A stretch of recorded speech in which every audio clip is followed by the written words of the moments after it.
Hello everyone, welcome to नागर maths classes. आज की वीडियो में मैं आपके साथ डिस्कस करूंगा क्लास 10th का चैप्टर नंबर 8 ट्रिग्नोमेट्री का इंट्रोडक्शन।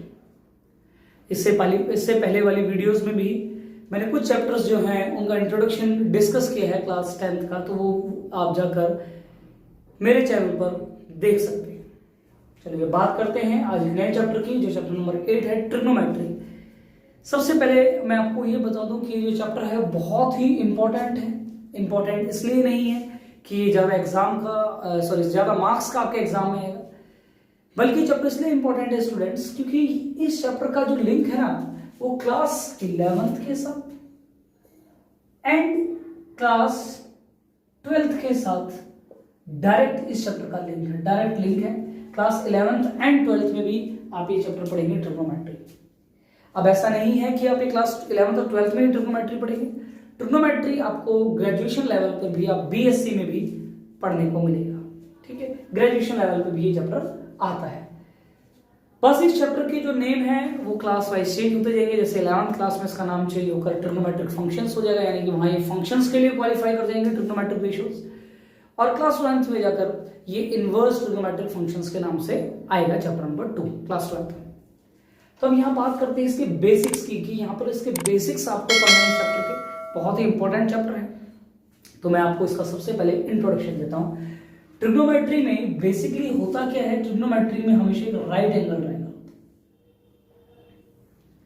ट्रिग्नोमेट्री में हमेशा क्या होगा, एक राइट एंगल ट्रायंगल होता है, यानी कि जितने भी क्वेश्चंस इस पर होंगे वहां पर एक हमेशा एक राइट एंगल ट्रायंगल फॉर्म होगा। Right angle triangle, right angle triangle क्या होता है? राइट एंगल ट्रायंगल एक ऐसा ट्रायंगल होता है जिसका मैक्सिमम यानी कि सबसे बड़ा एंगल जो है वो 90 डिग्री का होता है। ये सिंबल है 90 डिग्री का। ठीक है, अभी तक आपने छोटी क्लासेस में ये पढ़ा था कि जहां पर भी 90, यानी कि अभी आपने ये पढ़ा था राइट एंगल ट्रायंगल के बारे में, कि जहां पर भी 90 डिग्री का एंगल है उसके जस्ट अपोजिट साइड हमेशा होती है हाइपोटेन्यूज। ठीक है, हाइपोटेन्यूज ये अपोजिट साइड होती है। यहां पर ये बेस होता है और ये परपेंडिकुलर होता है। ठीक है, ये आपने इसके बारे में पढ़ा हुआ है अभी तक। ठीक है, ये बेस होता है, परपेंडिकुलर है, हाइपोटेन्यूज। ठीक है, यहां पर आप एक नई टर्म पढ़ेंगे, एक नई चीज यहां पर आपके साथ इंक्लूड हो जाएगी इस राइट एंगल ट्रायंगल के साथ। होगा यहां पर भी एक राइट एंगल ट्रायंगल, बट इस राइट एंगल ट्रायंगल में यहां पर होगा क्या, एक ये सिंबल यूज होगा कुछ ऐसे करके। ये सिंबल, ये जो सिंबल होता है इस सिंबल को हम बोलते हैं थीटा। ठीक है ना, ये थीटा होता है।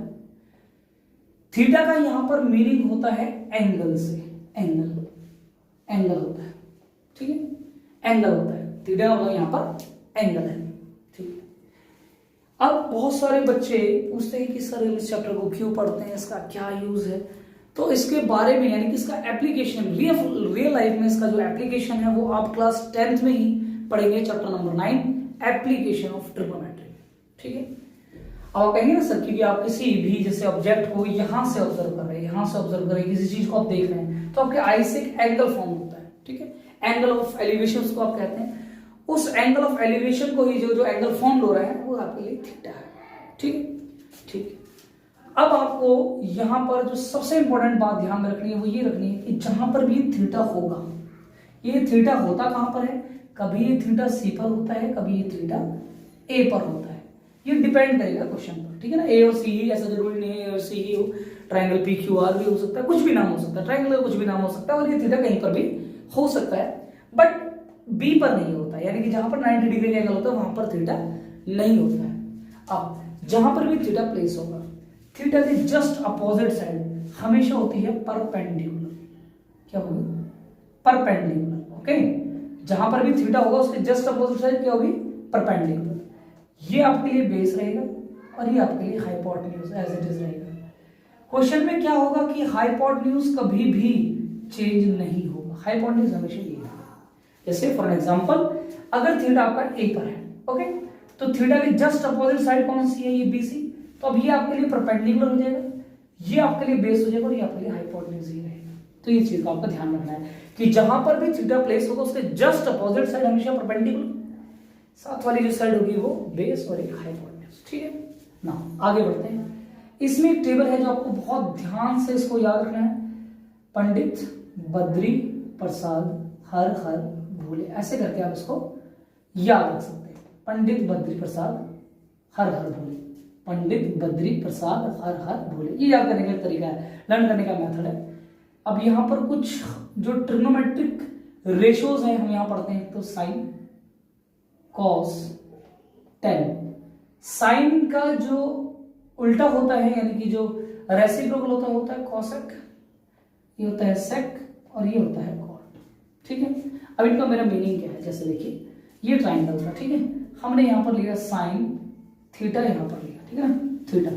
अच्छा, अब आप लोगों सर यहाँ पर साइन थीटा लिखा है, आपने तो कहा था एंगल कभी ए पर होगा कभी सी पर होगा, बट यहाँ तो थीटा, यहाँ पर ए और सी का मेंशन नहीं है, ठीक है। ये मैं आपको बताता हूँ, अगर क्वेश्चन में कभी भी थीटा लिखा है यानी कि एंगल मेंशन नहीं है, ए पर है, सी पर है, क्यू पर है, पी पर है, ये मेंशन नहीं है, तो आपको क्या करना है कि जहां पर भी थीटा होगा, ठीक है, जैसे थीटा लिखा है तो थीटा आपको हमेशा कहां लेना, अगर क्वेश्चन में थीटा है तो हमेशा आप सी पर ही लेंगे, ए पर नहीं लेंगे। क्यों? क्योंकि जहां पर आप थीटा लेंगे उसके जस्ट सामने वाली साइड होती है परपेंडिकुलर, होती है, आपका परपेंडिकुलर हो जाएगा, ये बेस हो जाएगा और ये हाइपोटेन्यूज, ठीक। तो जब भी थीटा बोलेगा आप सी पर ही हमेशा थीटा को प्लेस करेंगे। अब साइन थीटा का फॉर्मूला बन गया, P मींस होता है परपेंडिकुलर और H का होता है हाइपोटेन्यूज, तो P/H। इसी टेबल से आंसर आ रहा है, जैसे cos है तो cos थीटा का फॉर्मूला हो जाएगा B/H, ऐसे ही tan थीटा का फॉर्मूला क्या हो जाएगा P/B, ऐसे ही cosec थीटा का क्या फॉर्मूला हो जाएगा H/P, ऐसे ही sec थीटा का फॉर्मूला क्या हो जाएगा H/B, H/B means hypotenuse upon में base, H/P means hypotenuse upon में परपेंडिकुलर, और ऐसे ही अगर cot थीटा है तो इसका फॉर्मूला आपका B/P बन जाएगा, ठीक है। तो ये भी आपको ध्यान रखना है। इन सभी को हम क्या बोलते हैं, इन सभी को हम बोलते हैं, और ये जितने भी है sine theta cos theta tan cosec sec, ठीक है, इन सभी को आप बोलते हैं ट्रिग्नोमेट्रिक रेशियोज, ट्रिग्नोमेट्रिक रेशियोज, ये ट्रिग्नोमेट्रिक रेशियोज होते हैं, ठीक है। ओके, अब यहां पर कुछ फॉर्मूले हैं वो भी मैं आपको लिखवा देता हूं, जैसे साइन थीटा, साइन थीटा का देखिए बिल्कुल रेसिप्रोकल क्या लिखा है मैंने cosec थीटा, तो साइन थीटा को लिख सकते हैं 1/cosec थीटा, cosec थीटा को लिख सकते हैं आप 1/sin थीटा, देखो इसका उल्टा है, cos का उल्टा देखिए, cos के उल्टा यहां पर नीचे क्या लिखा हुआ है sec थीटा, तो आप लिख सकते हैं 1/sec थीटा, ठीक है।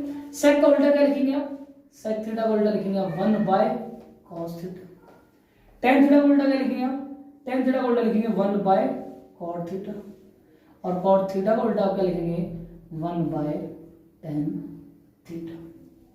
तो ये फॉर्मूले भी आपको यूज करने हैं। तो बेसिकली यहाँ पे राइट एंगल ट्राइंगल होगा, राइट एंगल ट्राइंगल पर जहां पर भी थीटा हो उसके जस्ट अपोजिट साइड हमेशा परपेंडिकुलर रहेगी, ये बेस हो जाएगा, ये हाइपोटेन्यूज, ठीक है।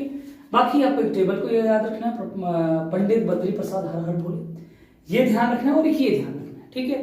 अब इसके जो क्वेश्चंस हैं वो बहुत ही ज्यादा क्या है, इजी है, जो कि मैं आपके साथ डिस्कस करूंगा अपनी नेक्स्ट वीडियो में।